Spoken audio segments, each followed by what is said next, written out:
Hello everyone, Pallytime here with TGN.TV. This is the beginning of a brand new series, I seem to be saying that a lot lately, where I am going to attempt to give you guys all of the information that you are going to need about Final Fantasy XIV A Realm Reborn. Now, I will say that I had my doubts about Final Fantasy XIV A Realm Reborn.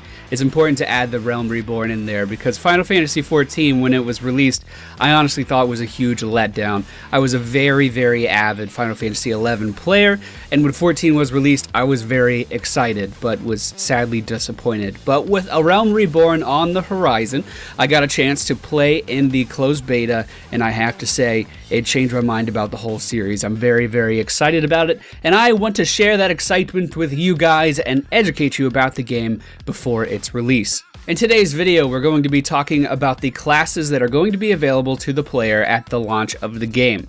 These classes are divided into 4 different groups. We have the Disciples of War, the Disciples of Magic, the Disciples of Hand, and the Disciples of Land. Now, 2 of these starting disciple groups are combat, and 2 of them are harvesting and crafting. In today's video, we are going to be talking about the combat classes. So we are going to dive into the Disciples of War and Magic. First up on the list, we have Gladiators. Now, these Gladiators specialize in handling all manner of one-handed blades, from daggers to longswords, be them single or double-edged, straight or curved, it does not matter. The Gladiators' proficiency with blades also extends to those hurled at range, such as throwing knives. A defining characteristic of the Gladiator Guild is how much they emphasize diverse combat tactics and training. This allows gladiators to fight with a shield in one hand if they wish to defend their fellow companions, or opt for going into battle with an empty offhand, choosing instead to focus entirely on their sword arm and offensive capabilities. The Pugilist. The path of the Pugilist is one of incessant training, aimed at mastering the traditional techniques of hand-to-hand combat. Though they command formidable power when unarmed, they can also use metal, leather, and bone weaponry to maximize their fists' destructive potential. Their preference for fighting at close quarters makes negotiating distances an absolute necessity. Many among them opt to use throwing weapons such as the chakram to momentarily daze their enemies while they move in for the kill. Masters of offensive and defensive stances, Pugilists continuously adapt their fighting style to best suit their companions as well as their enemies. The Marauder is a combat specialist whose weapon of choice is the Great Axe. Their approach to battle is one of brute force, relying on strength and steel to crush their enemies and sunder weapons. They are highly sought after for their ferocity and intimidating presence, and are often employed to hunt down monsters plaguing the land, or to turn the tide of battle between warring nations. While stationary, Marauders are able to generate a solid base from which they are able to carry out devastating attacks. The strength of the Marauder lies in the ability to control timing and distance to maximize the efficiency of their blows. The Lancer. The strategy of the Lancer is to outrange and fluster opponents with their long, two-handed polearms, peppering their enemies with a barrage of thrusting attacks. They are trained with a number of weapons, giving them diversity in combat and making their attacks extremely versatile. By utilizing the long reach of their polearms, Lancers are able to deal devastating damage from a position of relative safety. The battle tactics of Lancers afford them numerous advantages, such as avoiding the ire of enemies and enhancing the attacks of companions. The Archer.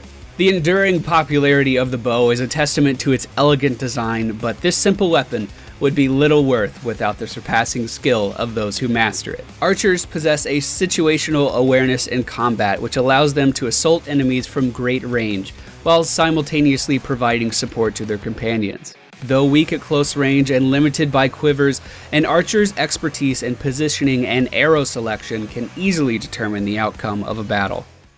And now we move into the Disciples of Magic. Up first is the Conjurer. Conjurer calls upon elemental forces present in nature and concentrates them into a potency at which spells can be weaved. Through practice meditation on the essence of creation, conjurers draw forth and absorb aether from the immediate surroundings. A wand or a cane made from unworked wood is then utilized to focus this aether until it manifests a desired spell. Basically, they use the elements around them to weave powerful spells, and it's pretty cool.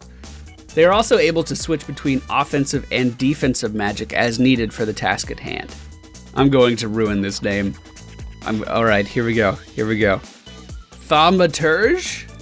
In the hands of a skilled practitioner, thaumaturgy can be a force of terrifying destruction. At the heart of this school of magic lies the ability to call forth and command the latent aether within oneself through deep introspection. To then mold that aether into sorcery, the thaumaturge makes use of a scepter or staff. Within this staff is housed a medium, or a neutral stone, imbued with magical properties. By enfeebling enemies and enhancing allies, thaumaturgy can prove to be an invaluable asset, especially in battles that last a long time. And last up, we have Arcanists. Adepts of the art of arcanium derive their might from symbols of power, born of geometric techniques hailing from across the southern seas. Held within occult grimoires, these symbols lend shape to the Arcanists' aether, thereby allowing them to produce powerful spells, using the same symbols to unlock the latent power contained within gemstones.